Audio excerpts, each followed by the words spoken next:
सरकार से वाबस्ता जो इंसान नहीं है वो लाख पढ़े कलमा मुसलमान नहीं है। और जिस दिल में ना हो इश्क़ शहंशाह मदीना, मुर्दा है जिस उसमें कोई जान नहीं है। आइए हजरात, हम एक ऐसे खतीब तक पहुँचने की जसारत कर रहे हैं जो मुर्दा जिस्म के अंदर खौफ खुदा और इश्क़ मुस्तफ़ा का चिराग रोशन कर देते हैं। अगर वो आयत कुरान के तरफ मुतवज्जे हो तो हक़ाइक़ व मारिफ के जवाहिर लुटाते हैं।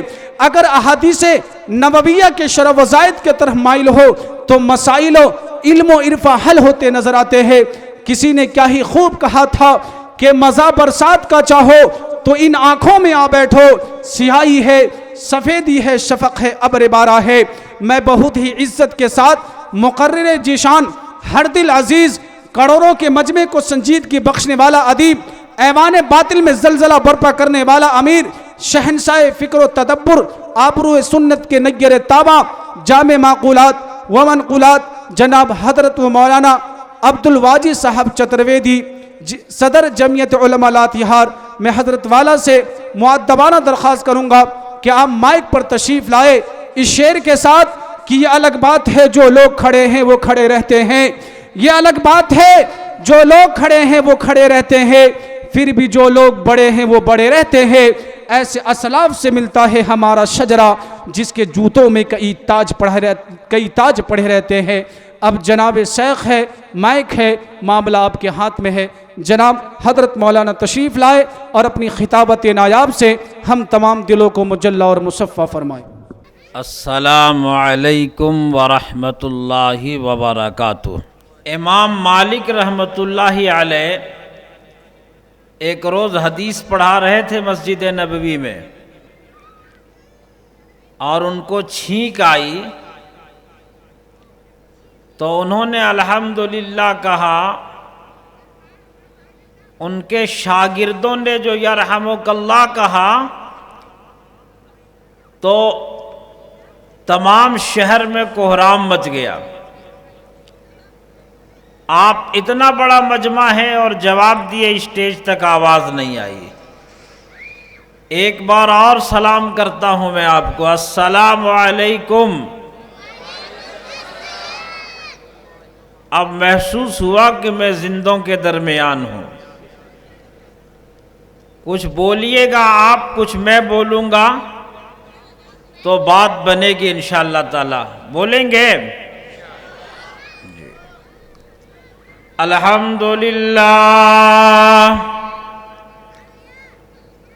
अल्हम्दुलिल्लाहि नहमदुहु व नस्तईनुहु व नस्तगफिरुहु व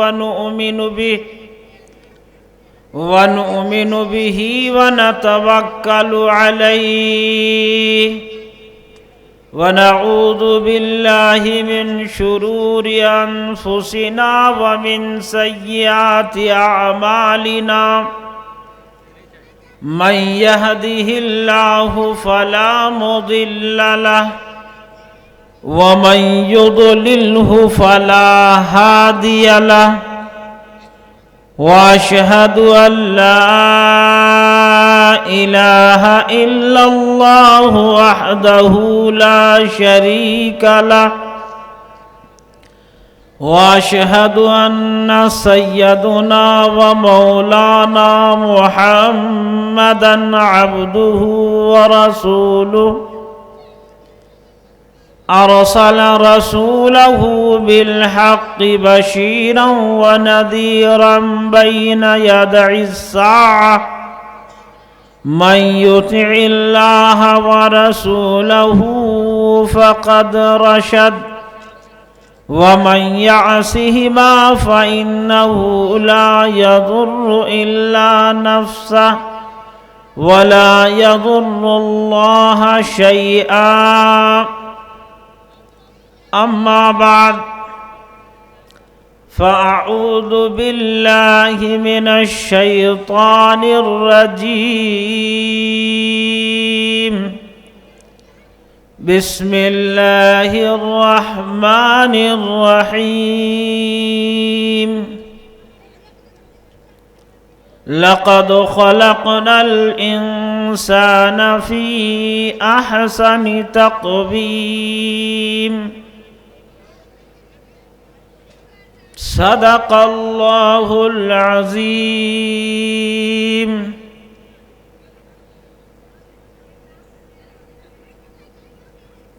धौ शांतिरंतरिक्षं शांति, रापः शांति, रोषधयः शांति, वनस्पतयः शांति, पृथ्वी शांति, विश्वदेवाः शांति। ओम शांति शांति शांति। ओम भूर्भुवः स्वाहा तत्सवितुर्वरेण्यं भर्गो देवस्य धीमहि धियो यो नः प्रचोदयात्। सर्वे भवन्तु सुखिनः, सर्वे सन्तु निरामयाः, सर्वे भद्राणि मा सर्वे भद्राणि पश्यन्तु मा कश्चित् दुःखभाग् भवेत्। ओम हरि ओम परमात्मो देवं दत्ता। ओम हरि ओम परमात्मो देवनियो दत्तम। इल्लल्ले अल्लो ज्येष्ठं श्रेष्ठं परमं पूर्णं ब्रह्माणं अल्लाह। अल्लो रसूल महामत रकबरसिए अल्लो अल्लाह। समिअ इसराइल अदूनी इलोहियम अदूनी इहद।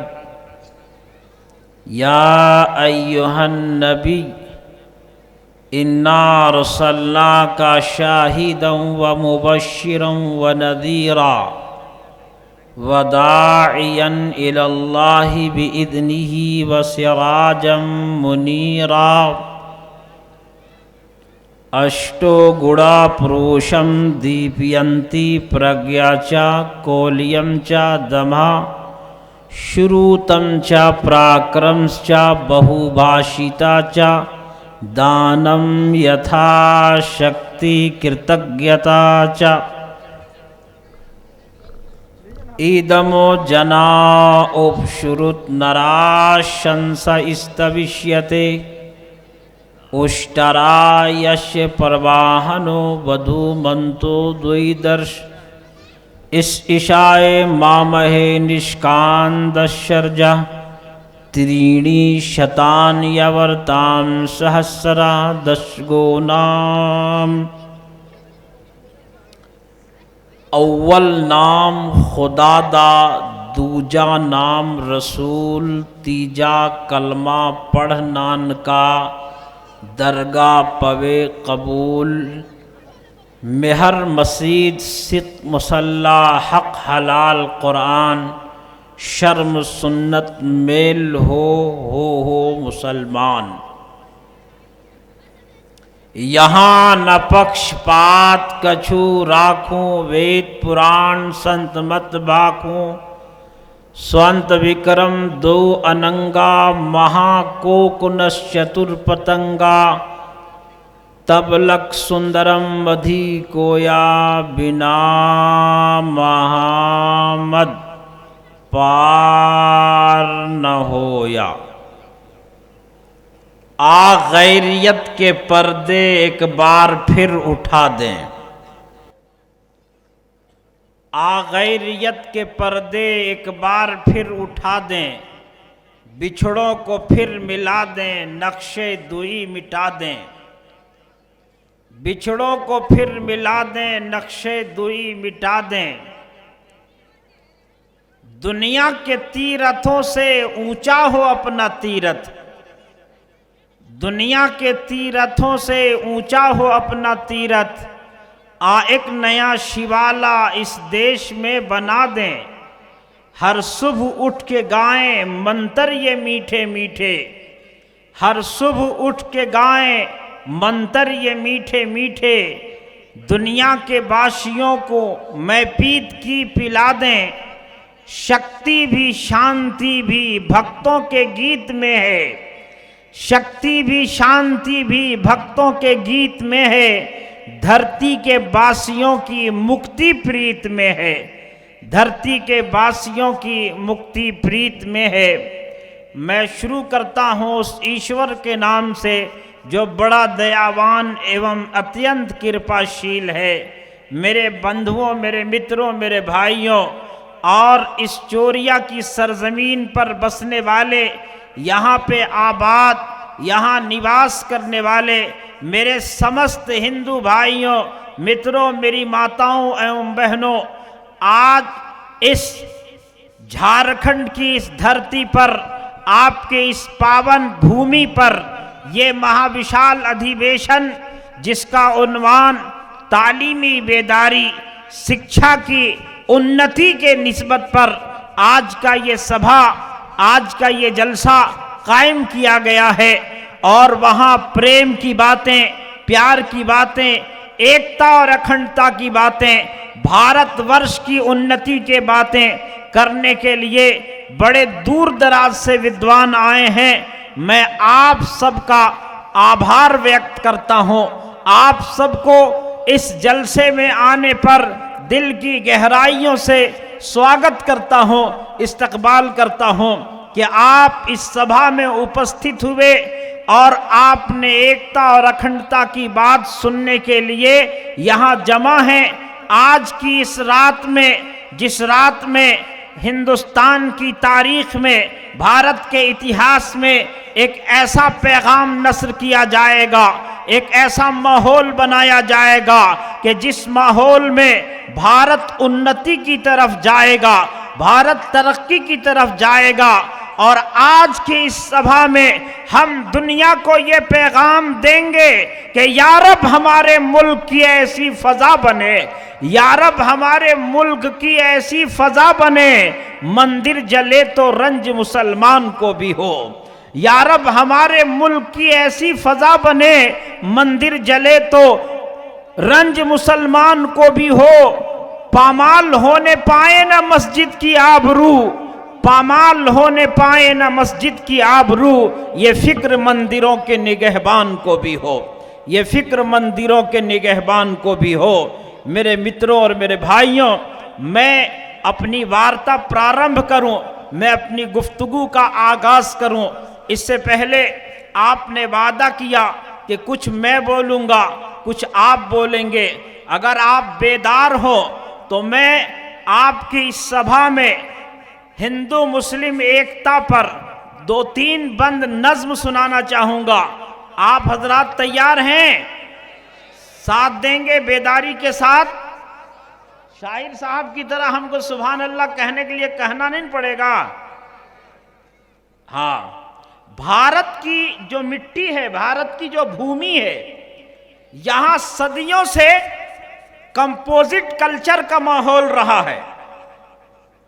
ये एक ऐसा गुलदस्ता है कि जहां एक तरफ, और आपके इस चोरिया के मैं मुसलमानों को और यहाँ के हिंदुओं को बहुत मुबारकबाद देता हूँ, बधाई प्रस्तुत करता हूँ कि आपकी ये मिसाल, भारत के कंपोजिट कल्चर की मिसाल, आपकी ये धरती चोरिया बस्ती है कि एक तरफ मस्जिद का मीनारा है और दूसरी तरफ मंदिर भी है।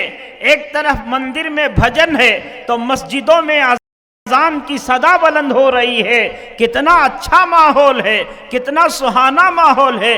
यही तो हमारे भारत की खूबसूरती है, यही तो हमारे भारत की सुंदरता है कि यहाँ हिंदू और मुसलमान एक साथ मिलजुल कर के रहते हैं। शायर कहता है कि ये माहौल है और इस माहौल को हमें बरकरार रखना है ताकि भारत की इस अखंडता और एकता को अल्लाह तबारक व तआला महफूज रखे और हमारा जो धरोहर है, हमारा कंपोजिट जो कल्चर है ये कल्चर बरकरार रखेंगे इंशाअल्लाह ताला।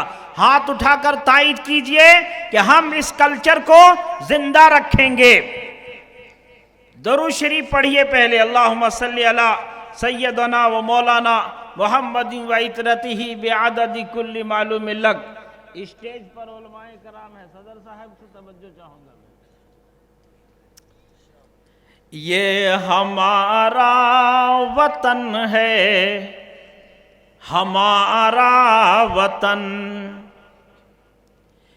ये हमारा वतन है, हमारा वतन, ये प्यारा वतन है, ये प्यारा वतन, ये हमारा वतन है, हमारा वतन।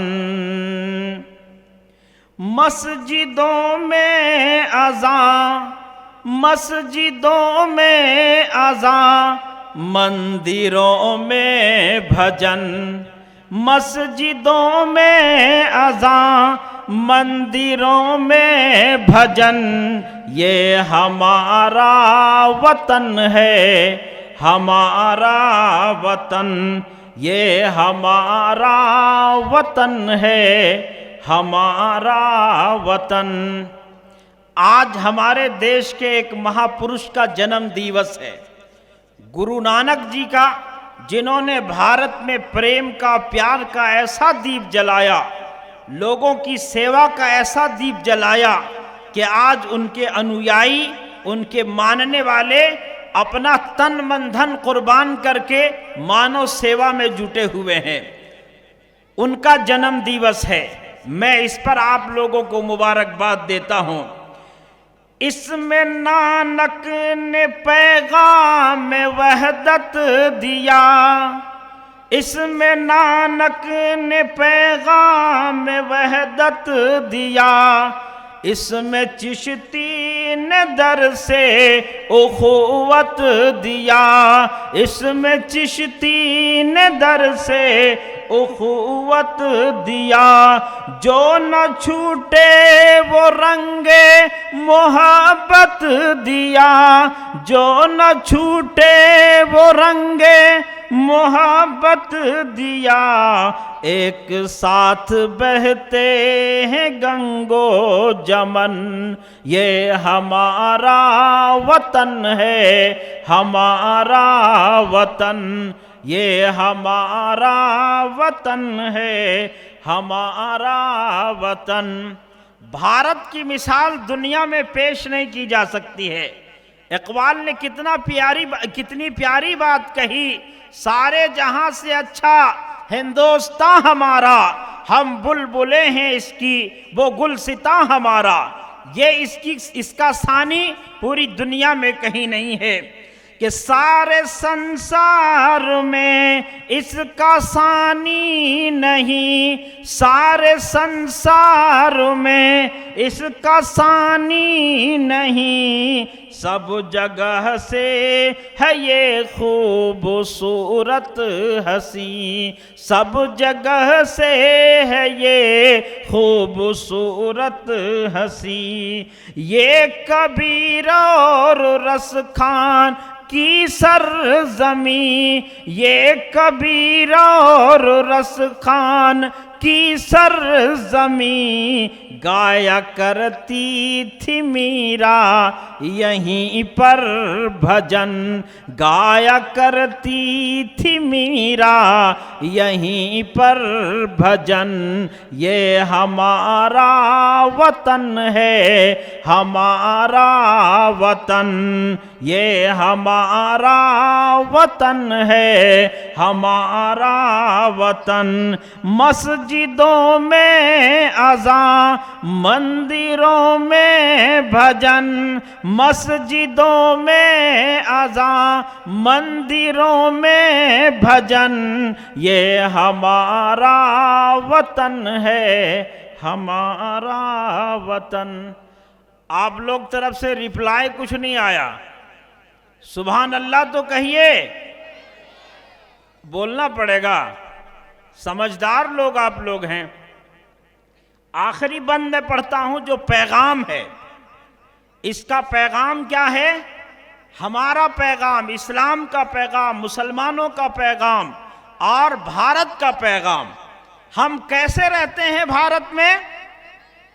घर यहां पर किसी के उजड़ते नहीं, घर यहां पर किसी के उजड़ते नहीं, मिल के रहते हैं आपस में लड़ते नहीं। ये चोरिया की तारीख है, आपके चोरिया का इतिहास है। मेरे हिंदू मुस्लिम भाइयों सुनो, घर यहां पर किसी के उजड़ते नहीं, मिल के रहते हैं आपस में लड़ते नहीं, मिल के रहते हैं आपस में लड़ते नहीं। हिंदू मुस्लिम यहाँ पर झगड़ते नहीं, हिंदू मुस्लिम यहाँ पर झगड़ते नहीं। शेख से मिल रहा है गले बरहमन, शेख से मिल रहा है गले बरहमन। ये हमारा वतन है, हमारा वतन। अर्ज़ हिंदोस्तां के शैदाइयों, अर्ज़ हिंदोस्तां के शैदाइयों, ऐ सिखों ऐ मुसलमान ईसाइयों, ऐ सिखों ऐ मुसलमान ईसाइयों। ऐसा आपस में मिलकर रहो भाइयों, ऐसा आपस में मिलकर रहो भाइयों। तुमको दुनिया कहे राम और लक्ष्मण, तुमको दुनिया कहे राम और लक्ष्मण। ये हमारा वतन है, हमारा वतन, ये हमारा वतन है, हमारा वतन।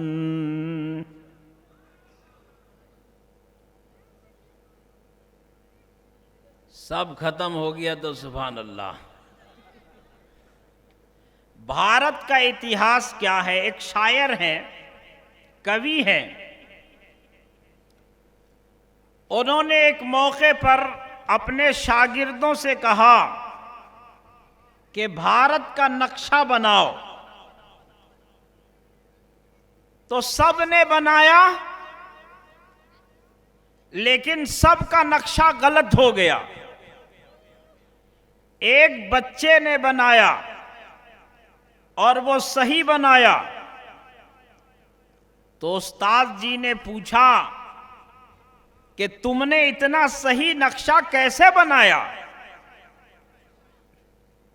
इतना सही नक्शा बनाने के पीछे क्या कारण है, कैसे बना लिया? तो उसने कहा कि गुरुजी, मैंने भारत का नक्शा इस तरह से बनाया कि ऊपर में एक आदमी की तस्वीर थी और नीचे एक आदमी की तस्वीर है। मैंने आदमी को आदमी से मिला दिया, भारत का नक्शा खुद ब खुद बन गया। ये भारत का इतिहास है। मैंने धार्मिक ग्रंथों के हवाले से आपके सामने जो खुतबा पेश किया है, सर्वप्रथम सबसे पहले आप ये समझिए कि दुनिया में जो इंसान की उत्पत्ति हुई है, मानव समाज को जो भेजा गया है, दुनिया में इंसान जो पैदा किया गया, ये इंसान बहैसियत इंसान मानव दुनिया का सबसे बेहतरीन रूप में ढलने वाला, सबसे बेहतरीन सांचे में ढाला जाने वाला ये मानव, ये इंसान दुनिया के किसी खित्ते का हो, दुनिया के कहीं का रहने वाला हो, ये सबसे श्रेष्ठ है, सबसे अच्छा है। और ईश्वर ने बनाने वाले ने, हमारे खालिक व मालिक ने इंसान की बड़ाई के लिए, इंसान की अजमत के लिए, इंसान के बड़प्पन के लिए 4 चीजों की कसम खाई है। और 4 चीजों की कसम खा करके प्रभु परमेश्वर, कायनात का पैदा करने वाला, इंसानों का खालिक और मालिक, इंसानों को बनाने वाला, इंसानों का जो क्रिएटर है, इंसान का जो रचनाकार है, वो ये कहता है लक़द खलक़नल इंसान फी अहसन तक़वीम, कि हमने इंसान को बेहतरीन सूरत में, बेहतरीन सांचे में, बेहतरीन फर्मा में बनाया है। ये इंसान बहैसियत इंसान अल्लाह ताला के नज़दीक, दुनिया बनाने वाले रब के नज़दीक, कायनात के खालिक और मालिक के नज़दीक, कायनात की जितनी चीज़ें हैं, ज़मीन और आसमान में जितनी चीज़ें पैदा की गई हैं, ये तमाम चीज़ें इसलिए पैदा हुई हैं, इसलिए बनाई गई है कि ये इंसान के काम आए और इंसानों को सबसे श्रेष्ठ, सबसे सुपर तमाम इंसान को अल्लाह तबारक व तआला ने कायनात का सबसे अफजल तरीन मखलूक करार दिया। और अल्लाह ताला ने दुनिया की जितनी चीज़ों को बनाया, चांद को रोशनी के लिए, सूरज को रोशनी के लिए, ज़मीन को जो फर्श बनाया, आसमान को शामियाना बनाया, इसलिए बनाया कि इस धरती के ऊपर और आसमान के नीचे वो इंसान बसता है जिस इंसान को अल्लाह ताला ने, कायनात के बनाने वाले क्रिएटर ने, मालिक ने, रब ने अपने हाथों से बनाया है। अपने हाथ से बना करके इसको खूबसूरत बनाया, इज्जत वाला बनाया। वलक़द कर्रमना बनी आदम, अल्लाह ने फरमा दिया कि हमने आदम की औलाद को, मनु की संतान को इज्जत वाला बनाया है, मोहतरम बनाया है, इज्जत वाला बनाया है, मुअज़्ज़ज़ बनाया है, मुकर्रम बनाया है। इसलिए ए इंसानों, ए मानव समाज के लोगों, संसार में बसने वालों, मानवता उसी के अंदर है, सही सूरता उसी के अंदर है जिसके सीने में, जिसके दिल में इंसानियत के लिए प्यार हो, इंसानियत के लिए मोहब्बत हो, इंसानियत के लिए जिसका दिल दुखता हो, वो सही मानों में इंसान है। वरना इंसान की शक्ल में, इंसान की सूरत में वो आदमी दरिंदा है, वो आदमी पशु पक्षियों से गिरा हुआ है। अगर उसके दिल में, उसके सीने में इंसानियत का दर्द ना हो, वो मानवता का दर्द न रखता हो, किसी मानव से उसको प्यार ना हो, मानव से उसको मोहब्बत ना हो, तो वो आदमी आदमी नहीं है, वो आदमी हरगिज आदमी नहीं है। इसलिए इंसान की उत्पत्ति तो अल्लाह ताला ने इसलिए की थी कि ये ईश्वर की भक्ति करेगा, ईश्वर की बंदगी करेगा और इंसान के साथ जो ईश्वर की बनाई हुए मखलूकात है उसके साथ हमदर्दी करेगा। दर्द दिल के वास्ते पैदा किया इंसान को, वरना ताअत के लिए कम न थे करो बयां। इंसान को इंसान से दर्द होना चाहिए, मोहब्बत होनी चाहिए, प्यार होना चाहिए, प्रेम होना चाहिए। ये प्रेम कैसे पैदा होगा? इस प्रेम का पौधा कहाँ लगेगा और किस तरीके से लगेगा? इसके लिए ईश्वर ने, अल्लाह तबारक व तआला ने, कायनात के बनाने वाले मालिक और खालिक ने हमें धर्म दिया है। धर्म क्या चीज है? धर्म ईश्वर का कानून है। अल्लाह तबारक व तआला ने जो हमें जिंदगी अता की है, इस जिंदगी को सही दिशा में हम कैसे चलाएंगे, इस जिंदगी को सही रास्ते पर कैसे चलाएंगे, उसके लिए ईश्वर ने धर्म दिया है।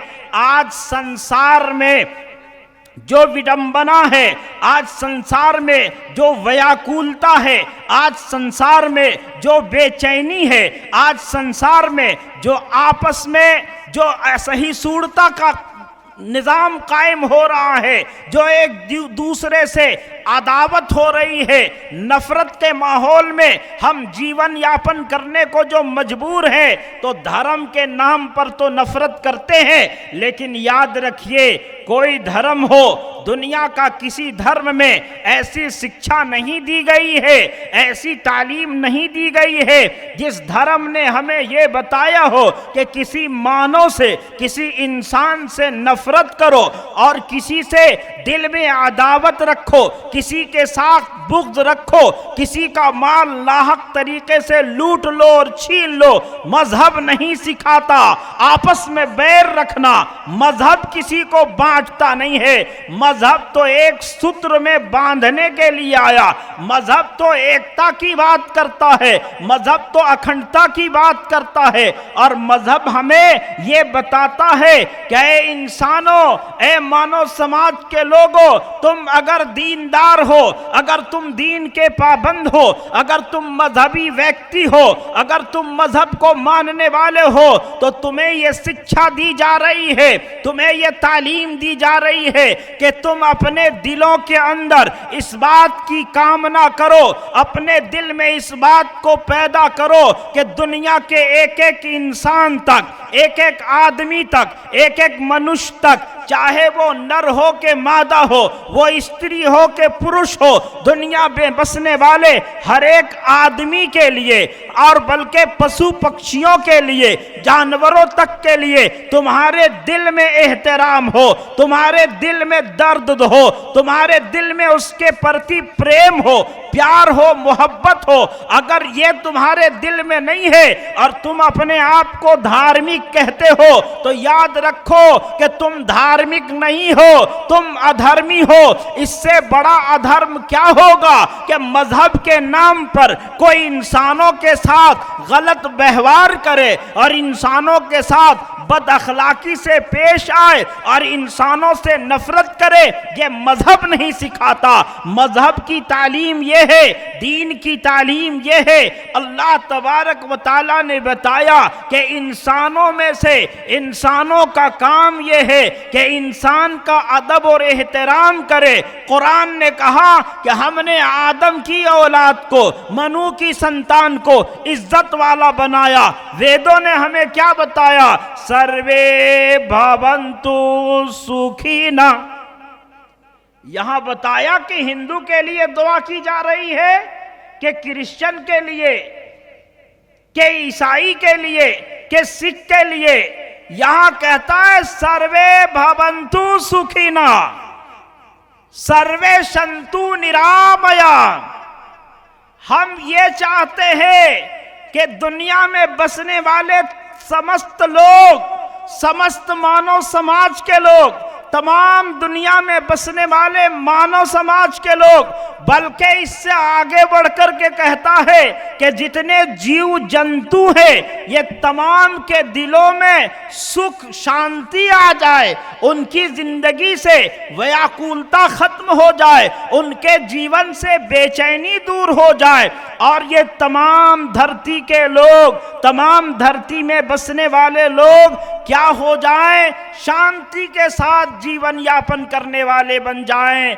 और जो लोग बीमारियों से परेशान हैं, तरस्त हैं, डॉक्टरों के और हॉस्पिटलों के चक्कर लगा रहे हैं, वेद का ऋषि तो हमें यह कहता है कि समस्त मानव समाज के लिए और तमाम जीव जंतु के लिए ईश्वर से प्रार्थना करो कि सर्वे सन्तु निरामया, कि तमाम लोग निरोग हो जाएं और तमाम लोगों के अंदर से, दिल से बीमारियां खत्म हो जाए और आपस में इनके अंदर का जो कीटाणु है, जरासीम है, बीमारियां हैं, ये सब खत्म हो जाएं। इसकी तालीम और इसकी शिक्षा कौन देता है?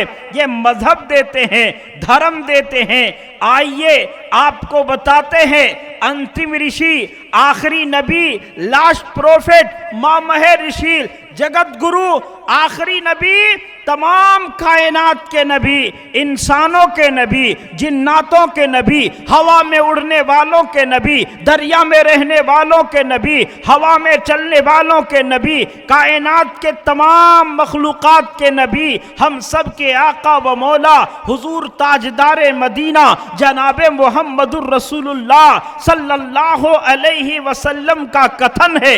आप सल्लल्लाहु अलैहि वसल्लम ने फरमाया कि एक औरत औरत थी, एक महिला है, जो महिला गुनहगार भी है, पापी है, गंदा काम करती है, गुनाहों में डूबी हुई है, बद किरदार है, लूज कैरेक्टर है। वो बताते हैं कि वो औरत है तो बहुत गुनहगार, है तो पापी, उसकी जिंदगी, उसका जीवन पाप में गुजरा है।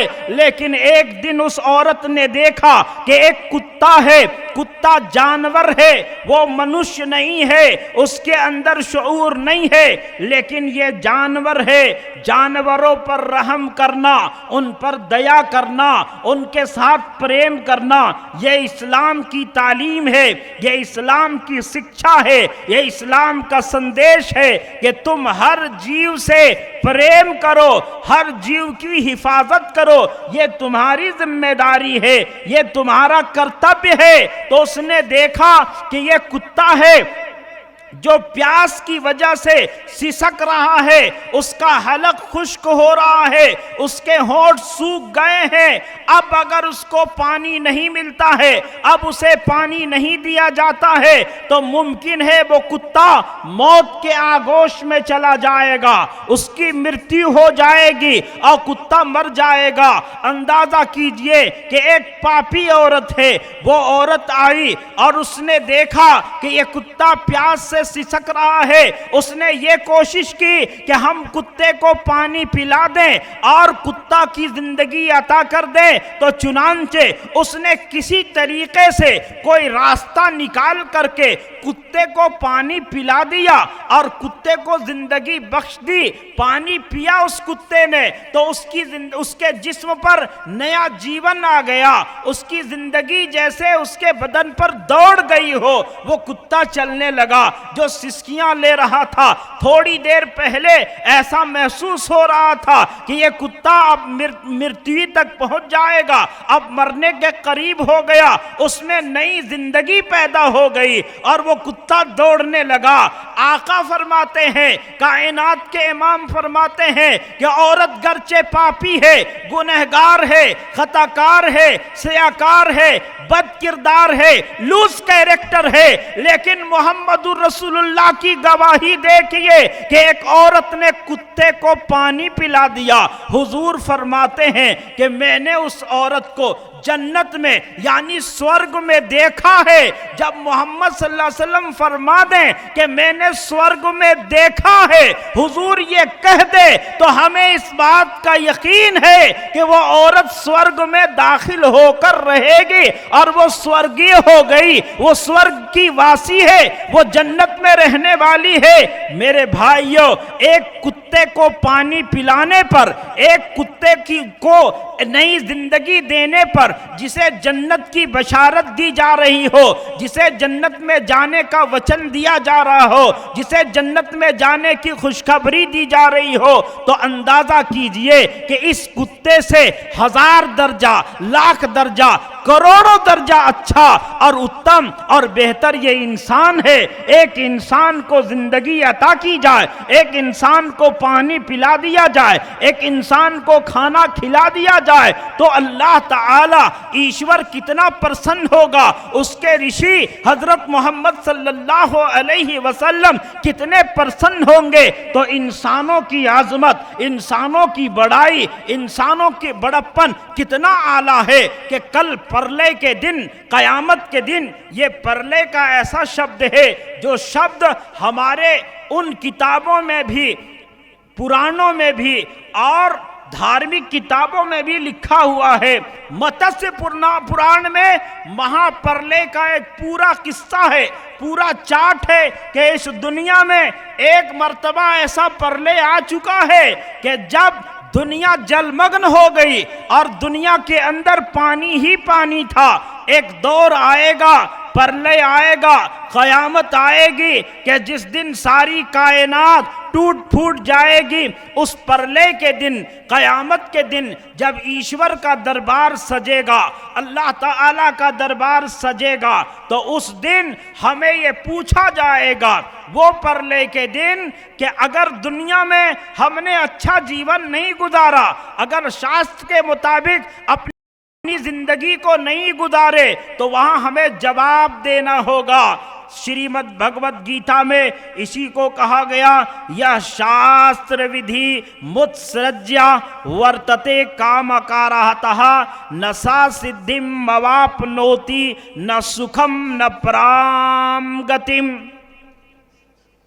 तुम ऐसी जिंदगी गुजारोगे शास्त्र की अवहेलना करके और शास्त्र के खिलाफ, शास्त्र को छोड़ करके जीवन गुजारोगे तो न इस दुनिया में, इस जीवन में तुम्हें सुख शांति मिलेगी, न उस जीवन में, न उस दिन तुम्हें सुख शांति मिलेगी, न स्वर्ग का स्थान प्राप्त होगा। उस परलय के दिन जब ईश्वर एक आदमी को, एक व्यक्ति को बुलाएगा और वो आकर के जब सामने आएगा तो ईश्वर खुद पूछेगा कि ऐ मेरे बंदे, मैं प्यासा था और मैंने तुमसे पानी मांगा, तुमने मुझे पानी नहीं पिलाया। वो कहेगा कि हे ईश्वर, आप तो समस्त लोगों को और पूरे ब्रह्मांड को पानी देने वाले थे, आप तो पानी के उत्पत्ति करता हैं, आपको कैसे प्यास लग सकती है? आपको प्यास कैसे लगेगी? आप तो पानी के पैदा करने वाले हैं। तो ईश्वर कहेंगे कि मेरा फला बंदा, मेरा फला आदमी, वो मनुष्य यहां फला जब कहा तो ये नहीं कहा कि फला हिंदू या वो मुसलमान या वो सिख या वो ईसाई, आम जनता के बारे में कहा कि एक प्यासा आदमी तुम्हारे पास आया था, अगर तुम उसको पानी पिला देते तो तुम मुझे वहां पा लेते और उसका बदला तुम्हें मिल जाता। खाने के बारे में पूछा जाएगा, कपड़े के बारे में पूछा जाएगा। पता ये चला कि मानव की सेवा करना और मानव को खिलाना, मानव को किसी चीज को देना, जरूरतमंदों को और मोहताजों को अता करना, ये ईश्वर का आदेश है और इसका बदला ईश्वर देगा। और इसलिए मेरे बंधुओं और मित्रों, हमारे धर्म ग्रंथ हमें बताते हैं कि तुम्हारी ड्यूटी और तुम्हारा काम यही है कि तुम प्रेम को फैलाओ, एक दूसरे के साथ मोहब्बत से पेश आओ, अपने जरूरतमंदों का ख्याल करो। तुम अपने पड़ोसियों को देखो कि तुम में से, तुम्हारे पड़ोसियों में से किसके घर में खाने को अनाज नहीं है और खाने को दाना नहीं है। इन पड़ोसियों में कोई जरूरी नहीं है कि कोई हिंदू हो कि मुसलमान हो, सिख हो कि ईसाई हो, किसी और धर्म का मानने वाला हो या नास्तिक ही क्यों ना हो। हमारे आका अंतिम ऋषि, मामहे ऋषि हजरत मोहम्मद सल्लल्लाहु अलैहि वसल्लम ने फरमाया कि तुम्हारे पड़ोस में रहने वाला एक पड़ोसी अगर वो भूखा सो गया और तुमने पेट भर खाना खा लिया तो तुम्हारा खाना खाना हराम है। इसलिए अपने जीवन में, अपनी जिंदगी में इन चीजों को पैदा कीजिए, लोगों के काम आइए, लोगों के साथ प्रेम का व्यवहार कीजिए और वेदों के इस संदेश को आम कीजिए। ईशावास्मिदगम च जगत्याम जगत तेन तयक्तेन भुज्जिथा माग्रीधा कश्यश विद्धनम। आप माल जमा करके आपको व्यर्थ खर्च के लिए नहीं दिया गया है, माल इसलिए दिया गया है कि आप ईश्वर की राह में, ईश्वर के रास्ते में, धर्म को फैलाने में, मानव के प्रेम में, मानवता को खिलाने में अपने मालों को, अपनी दौलत को लगाएं। इसलिए आज के इस जलसे का, आज के इस महाअधिवेशन का एक ही संदेश है कि हम दुनिया में प्रेम फैलाने वाले हैं और प्रेम का सबसे बड़ा दाई, प्रेम का सबसे बड़ा आमंत्रित करने वाला एक धर्म जो इस वक्त विश्व में शांति फैलाने के लिए और तमाम धर्मों का संदेश है, लेकिन इस्लाम धर्म का जो संदेश है, इस्लाम के पैगंबर हजरत मोहम्मद सल्लल्लाहु अलैहि वसल्लम ने जो संदेश दिया है, इसको अगर आप पढ़ें, आप समझें और संसार में इसको पढ़ाया जाए, बताया जाए, तो अंदाजा होगा कि इसमें जो संदेश है, इसके शिक्षाओं को ग्रहण करके और इसकी तालीमात को अपने जीवन में उतार करके दुनिया को शांति दी जा सकती है, शांति प्रदान की जा सकती है। इसलिए कि ऐसे समय में जब मोहम्मद सल्लल्लाहु अलैहि वसल्लम पर आपके दुश्मनों ने, आपके शत्रुओं ने बहुत ज्यादा अत्याचार किया, जुल्म किया और आपको आपके वतन से, आपको आपके शहर से निकाल दिया, लेकिन एक जमाना ऐसा आया कि जिस दौर में आप उस मक्का विजय कर लिए और विजय मक्का के वक्त में आपके तमाम शत्रु आपके सामने खड़े हैं, लेकिन आपने एक साथ सबको कह दिया, ऐ मक्का के लोगों, आज मैं तुम सबको क्षमा करता हूं, आज मैं तुम सबको माफ करता हूं, आज मैं तुमसे वही कहता हूं जो किसी समय में यूसुफ नामी पैगंबर ने, यूसुफ नामी ऋषि ने अपने भाइयों से कहा था, ए मक्का में बसने वाले, मक्का के वासियों, आज तुम सब के सब स्वतंत्र हो, आज तुम सब के सब आजाद हो। इतिहास और तारीख हमें ये बताती है कि इतना बड़ा इनकलाब और इतनी बड़ी तब्दीली दुनिया में कभी नहीं आया। आए दुनिया में बहुत पाक मुकर्रम बनकर, आए दुनिया में बहुत पाक मुकर्रम बनकर, आया न मगर कोई भी रहमते आलम बनकर। वो ऋषि हैं जिनका चर्चा हमारी किताबों में, हमारे वेदों में और हमारे धर्म की दूसरी किताबों में सब जगह आया है, जिनको ये कहा गया, अष्टो गुणा प्रूषम दीपयंती परज्ञा चा कोलियम चा दमा श्रुतम चा पराक्रम चा बहुभाषिता चा दानम यथा शक्ति कृतज्ञता चा अज्ञान हेतु कृत मोमदांधकार नाशम विधायम हेया तदैतो विवेक। अंतिम दौर में एक ऋषि पैदा होंगे, उनमें 8 गुण होंगे। उनका नाम क्या होगा? इदमो जना उपशुरुत नराशंसा इष्टविष्यते। ऐ लोगों, गौर से सुनो, मैं उस नराशंस ऋषि का नाम ले रहा हूं जो जगत में प्रशंसित होगा, सारे संसार में जिसकी प्रशंसा की जाएगी और पूरी दुनिया जिसकी प्रशंसा में रत्बुल लिसान होगी।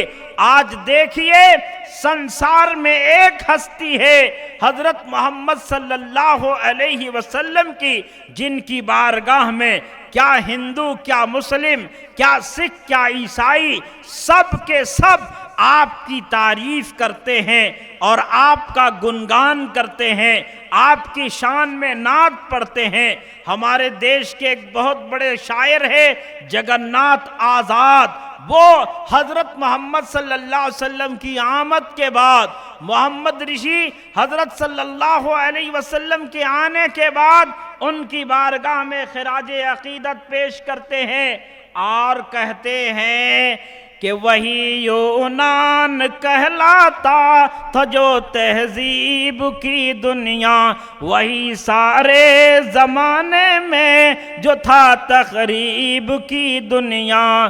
तहकीको तजस्सुस का जहाँ था आज वीराना, फलातों की खिरद सुकरात का दानिश भी अफसाना। कि दुनिया के उफ़क़ पर दफ़अतन सैलाब नूर आया, कि दुनिया के उफ़क़ पर दफ़अतन सैलाब नूर आया। हकीकत की खबर देने बशीर आया, नज़ीर आया। हकीकत की खबर देने बशीर आया, नज़ीर आया। शहनशाही ने जिसके पाँव चूमे में वो फ़कीर आया। मुबारक हो ज़माने को कि ख़त्मुल मुरसलीन आया।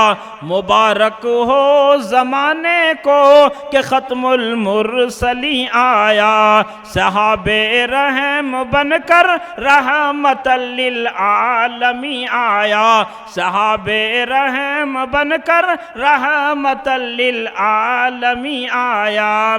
जब वो आ गए तो आपकी शिक्षाओं ने, आपकी तालीमात ने, आपके दर्स ने, आपके पैगाम ने दुनिया में अमन और शांति की ऐसी स्थापना हो गई कि हर तरफ अमन ही अमन था, हर तरफ शांति ही शांति थी। इसलिए आज भी आवश्यकता है, आज भी ज़रूरत है कि आज मोहम्मद सल्लल्लाहु अलैहि वसल्लम के पैगाम को, आपकी शिक्षाओं को, आपकी तालीमात को दुनिया के एक एक इंसान तक पहुंचाया जाए। और ए लोगों, मैं कहूँगा कि गैर जानिबदार होकर मोहम्मद सिर्फ हमारे नहीं है। एक सिख शायर ने कहा, इश्क हो जाए किसी से कोई चारा तो नहीं, इश्क हो जाए किसी से कोई चारा तो नहीं, सिर्फ मुस्लिम का मोहम्मद पे इजारा तो नहीं। वो ऐसे रसूल हैं जो सबके हैं, जगत गुरु हैं। इसलिए आइए हम उनके शरण में आएं और दुनिया को फिर एक नई विकास की ऊंचाई प्रदान करें। धर्म के माध्यम से आपस के लड़ाई झगड़ों को बंद करें और प्रेम की, एकता की डोर में हम ऐसे बंध जाएं और इस तरीके से बंध जाएं कि अंतिम पंक्तियों के साथ मैं आपसे विदा होना चाहता हूं। यकीन है धूप की शिद्दत पनाह मांगेगी, यकीन है धूप की शिद्दत पनाह मांगेगी। मिलेगा प्यार तो नफरत पनाह मांगेगी। दिलों से अपने कुदूरत निकाल कर देखो, ये नफरतों की सियासत पनाह मांगेगी। अस्तो माँ सदगमय तमसो माँ ज्योतिर्गमय वमा तौफीकी इल्ला बिल्लाह।